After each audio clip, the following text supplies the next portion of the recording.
Hi friends, welcome back to our channel. ఈరోజు flax seed gel ఎలా తయారు చేయాలో చూద్దాం. దీనికి ఒక కప్పు ఫ్లాక్స్ సీడ్స్ని తీసుకోవాలి. అదే కప్పుతో రెండు కప్పుల వాటర్ను ఇదే ఫ్లాక్స్ సీడ్స్కి యాడ్ చేయాలి. ఈ విధంగా యాడ్ చేసిన ఫ్లాక్స్ సీడ్స్ అండ్ వాటర్ మిశ్రమాన్ని ఒక స్పూన్ సహాయంతో బాగా కలపాలి. ఈ విధంగా కలిపిన ఈ ఫ్లాక్స్ సీడ్స్ను మనం స్టవ్ పైన ఉంచేసి ఒక 4 నుంచి 5 నిమిషాలు మరగనివ్వాలి. సిమ్లో ఉంచాలి. ఈ విధంగా మరిగినప్పుడు ఒక జెల్ లాంటి ఇది మనకు ఫామ్ అవ్వడం కనబడుతుంది చూడండి. ఈ విధంగా జెల్ లాంటిది ఫామ్ అయిన తర్వాత స్టెయినర్ సహాయంతో కానీ కాటన్ క్లాత్ సహాయంతో కానీ దీన్ని కొద్దిగా గోరెచ్చగా అయిన తర్వాత వడకట్టుకోవాలి. ఈ వడకట్టుకోవడం కూడా కొద్దిగా ప్రెస్ చేస్తూ వడకట్టాలి. ఎందుకంటే దీని కొద్దిగా చిక్కగా ఉంటుంది కాబట్టి. ఈ విధంగా తయారైన ఈ జెల్ను మనము 15 రోజుల పాటు ఫ్రిడ్జ్లో నిల్వ చేసుకోవచ్చు. దీన్ని నిల్వ చేసుకొని కూడా మనం వాడుకోవచ్చు. ఈ ఫ్లాక్స్ సీడ్ జెల్ను 3 స్పూన్స్ తీసుకోవాలి ఒక బౌల్లో.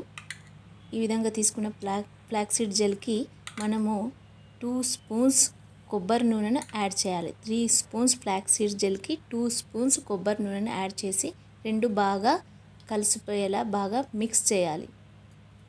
ఈ విధంగా తయారు చేసుకున్న ఫ్లాక్స్ సీడ్ జెల్ తలకు ఎంతో మేలు చేస్తుంది. జుట్టు రాలడాన్ని క్రమంగా తగ్గిస్తుంది.